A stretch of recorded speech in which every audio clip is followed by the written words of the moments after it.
What's up, gamers? DreamcastGuy here, talking today about the Xbox Developer Direct because I just finished watching it.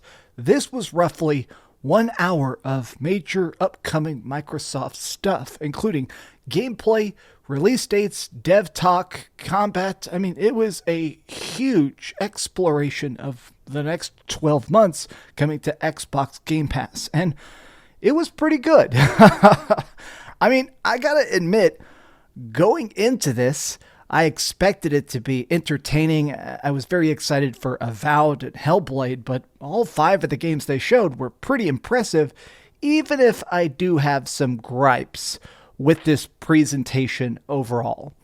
Let's talk about that.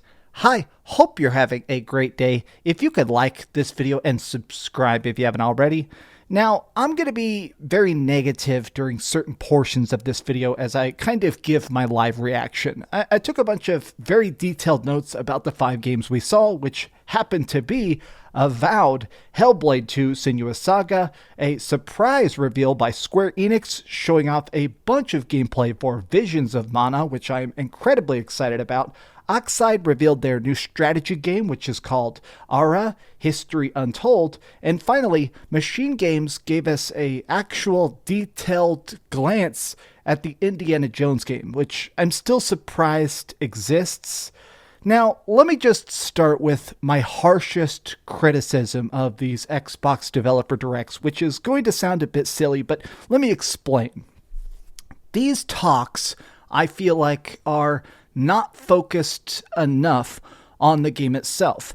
These are good. They're a great chance to see not just the game itself, but a lot of times the methodology of it. Not just why we're jumping, but how we're jumping. A lot of times these things show tons of people sitting at desks, being interviewed, coding, doing motion capture. And while that is cool in a conceptual sense to see, how the sausage is being made, it doesn't make for an entertaining live stream. During certain portions of this, I was downright bored because they'd be showing crazy, epic, crazy fights and people getting exploded off roofs or jumping from planes and stuff like that. And then suddenly they cut back to a guy at a desk very stiffly reading off a teleprompter.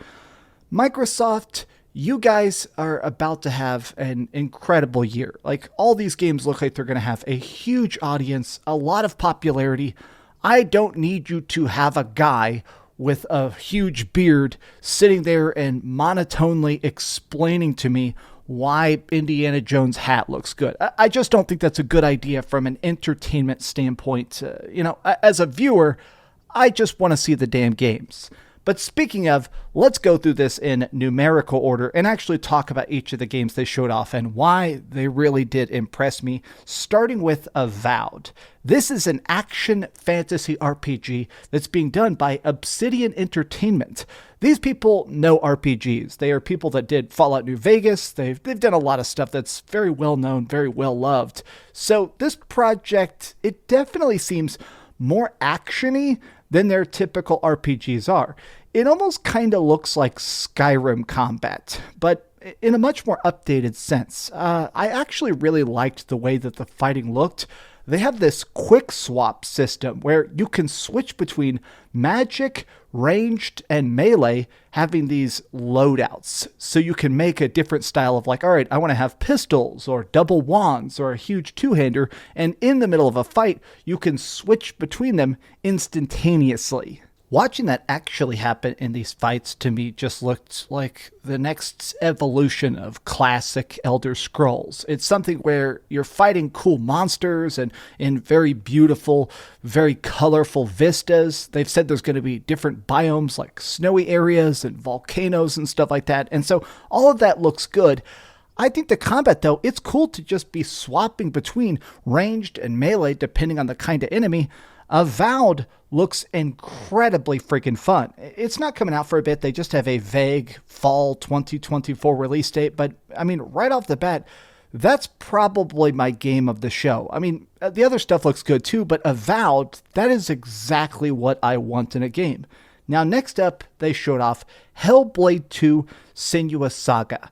Now, this reveal, this gameplay was great, but the more the developers talked about it, the less excited I got. Mostly because this seems like it's going to be a very tiny experience. They said that this is going to be a short narrative title. It's going to be something that's going to be roughly the length of the first game, which, remember, was only about 7 hours long. Now, that isn't necessarily an issue if you're trying to tell a very concise, tight story like the first game did. I mean, that's not a flaw. But as soon as it just feels weird that in a dev talk being like, hey, this game is under 8 hours long, that's a bit strange. I'm going to be playing this on Game Pass, so I guess I'm kind of getting it for free anyways, but they're very clear that this is going to be very different from the first game. They said straight up, we have made an all-new combat system. We want everything to feel completely different from the first game. The graphics, I gotta say, are practically photorealistic. And now, if you didn't get a chance to play the first Hellblade, part of the gimmick of it, part of the interesting motif is the fact that, well, Senua is kind of crazy. She's got psychosis. She has visual and audio hallucinations, hears voices, fights demons, sees weird tricks of the light. And it's something that really works. It makes the story, which is good, way more interesting to watch how her very skewed mind is processing very complicated data. They said they're going even deeper into that. She's in Iceland now in the 10th century BC, and they said the whole idea behind this is that they really want this to have that interesting mix of historical realism for the time period mixed together with surreal mysticism, crazy magic, monsters that can't exist, fairy tales, all of that all mixed together. Hellblade 2 looks great. I'm really curious to play it. I feel like it's kind of the game that I'm going to beat in one sitting and just really spend a long time thinking about it. But that's coming out May 21st, which is shortly after my birthday, so I'm definitely going to review the heck out of that. Now, next up, I'm going to talk about this very briefly, but it was a very cool surprise. So they initially said there was only going to be 4 games today, all Microsoft exclusives. But suddenly they were like, hey, Square Enix is here, and they're talking about Visions of Mana. I've always very much enjoyed the Mana games. They started off being called Final Fantasy Adventure, and they spun off and became their own separate franchise, and they're very cool. They're like cutesy RPGs with hack and slash combat and very cool music and stuff like that. It's kind of wild to see Visions of Mana because it's just exactly like the old school games. A lot of the original creators have stepped in to help out either as like project leads or oversight or just approval to help the new team and younger talent stick to the vibe of the original game. That's so cool. I love Mana. This is coming summer 2024. I am so ready for it. Xbox people, I know typically you guys don't buy RPGs. Pick that one up. Support Square Enix making something that good for all consoles, right? I mean, that's kind of the thing. Vote with your wallet. Now, next up, here's the one game I personally did not like at all. I'm not going to say it's a bad game. I'm not going to make some declaration that it's not worth your time, but I do not get it. Oxide are the people that make Civilization 5. They're working on this new game called Ara, History Untold. It is a 4X strategy game. This is a game that is incredibly in-depth with multiple systems, upgrades, crazy stuff, and it goes through different eras. You're literally going from like battling around the pyramids all the way up to mech suits. Like 4X fans, which means like strategy, world building, resource. I'm sure those people are going to be incredibly happy with this. But me, as the kind of guy that isn't into strategy games, I just didn't find this to be entertaining. Like sometimes I'll see like a game that's outside my typical comfort zone and it looks so good, I'll give it a shot. This to me, seriously not my cup of tea. But I'm sure the people that are into this are going to be incredibly happy. Now they ended off with Indiana Jones.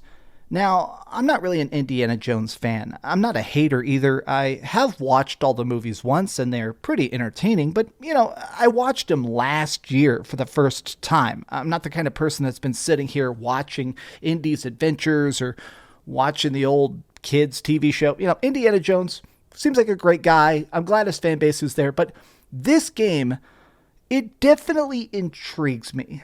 It is a first-person action game. So you're going to be using Indy's whip to go around in jungles, disarm people, beat some ass. There is gunplay, but they've been pretty clear this isn't a first-person shooter, even though you will be occasionally shooting in the first person. It's more about stealth and puzzle solving, but it still has those cool, almost Uncharted style set pieces, jumping from one plane to another plane as your vehicle explodes or trying to escape a pit of quicksand. This definitely seems very puzzle focused, and that's pretty cool. I think I'm still wanting to see more of this. I've already seen a lot of people making the comparison to something like freaking Pitch Black, Escape from Butcher Bay, the old Chronicles of Riddick game. It's like a movie tie-in game that not only stands on its own, but is great on its own. This does have that vibe. This is by Machine Games. That's the people that have been making the new Wolfenstein games, and they're fantastic. Apparently also Todd Howard is heavily involved somehow, because I guess, Machine Games is part of Bethesda, but it's so weird, the idea of Todd Howard helping with an Indiana Jones game. This is the one I probably have my eye on the most. They're probably not going to talk about it for a couple months. They're probably going pretty radio silent because they're working on it, but this game could end up being incredibly freaking epic if done right. And Machine Games, they've got the track record to prove themselves. Overall, I'd probably give this entire Xbox Developer Direct an 8 out of 10. It was a good time. It was a good show. It was all around what it was supposed to be. I just wish they could find a way to talk a bit less or be more natural and off the cuff. A lot of these developers talk like they've never been filmed before in their life. Very rigid, very scripted, very scared looking while talking about fun, exciting games. Give us more anecdotes. Give us more natural vibes. Give us more soul. Give us more life. But that's just been some off-the-cuff thoughts. Tell me what you thought of the Xbox Developer Direct in the comments down below. And if you enjoyed this video, please give it a like, subscribe if you haven't already, and please keep dreaming. I'm going to be doing a big video tomorrow about The Last of Us Part 2 Remastered, by the way. So if you're not subscribed, subscribe for that. Thanks so much for watching that video. If you want to see something else, you can always click this link to see what I put up last, or, subscribe and see what's coming up next. Also, I promise that whatever I do, it'll try not to suck.